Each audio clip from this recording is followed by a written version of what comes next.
ইউক্রেনে যুদ্ধে গিয়ে এখন পর্যন্ত 6 জন নিহত হয়েছে, নিখোঁজ রয়েছে অন্তত 37 জন, বলছে ঢাকায় পররাষ্ট্র মন্ত্রণালয়।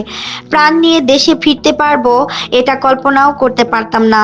যুদ্ধক্ষেত্রে পরিস্থিতি এতটা ভয়াবহ ছিল, বলেন মুন্সিগঞ্জের বাসিন্দা মোহন মিয়াজি। মিয়াজি 2024 খ্রিস্টাব্দে জানুয়ারিতে রুশ সেনাবাহিনীতে যোগ দিয়ে ইউক্রেনের বিপক্ষে যুদ্ধে গিয়েছিলেন। এরপর যুদ্ধক্ষেত্রে সে ভয়াবহ অভিজ্ঞতার মধ্য দিয়ে যেতে হয়েছে।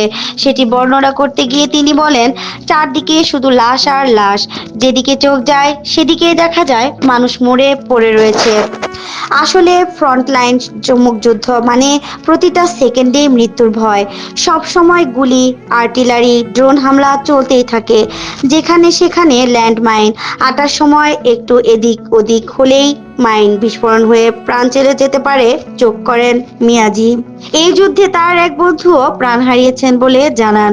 আমার বন্ধু আশিকুর, ওর বাড়ি নোয়াখালী, সেও আমার সঙ্গে একসাথে যুদ্ধে গিয়েছিল। কয়েক মাস আগে ও ল্যান্ডমাইন বিস্ফোরণে মারা গেছে, বলতে গিয়ে গলা ধরে আসে মিয়াজির। খাবারের কষ্টের বিষয়ে বলেন, যুদ্ধের ভয়াবহতার কারণে প্রায়ই খাবার পৌঁছাতে সমস্যা হয়। তখন দিনের পর দিন না খেয়ে থাকতে হয়। এমন পরিস্থিতিতে রুশ সৈন্য শিবির থেকে পালিয়ে সম্প্রতি দেশে ফিরে এসেছেন মুন্সিগঞ্জের এই তরুণ। যদিও পালিয়ে আসার বিষয়টি সহজ ছিল না। সেনা ক্যাম্পের চারপাশে সব সময় কড়া গার্ড থাকে, পালানোর সুযোগ নেই। কিন্তু আমার কিছুদিনের ছুটি ছিল, তখন ক্যাম্পের বাইরে এসে সেখান থেকে বাংলাদেশ এম্বাসির সহায়তায় দেশে ফিরে এসেছি, বলেন মিয়াজি।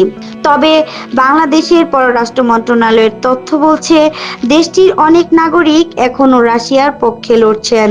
সম্মুখ সারিতে যুদ্ধ করতে গিয়ে তারা প্রাণ হারাচ্ছেন, হাত পা হারিয়ে পঙ্গুত্ব বরণ করছেন কেউ কেউ। কারো কারো ক্ষেত্রে আবার মাসের পর মাস কোনো খোঁজ পাওয়া যাচ্ছে না। তারা কি বেঁচে আছেন নাকি মারা গেছেন জানেন না দেশে থাকা স্বজনরা।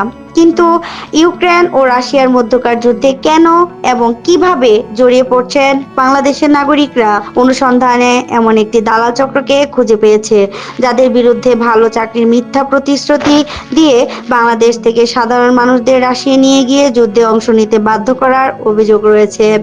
দালালদের এই চক্রটির সঙ্গে ভারতীয় 2 জন নাগরিকের জড়িত থাকার তথ্য সামনে এসেছে।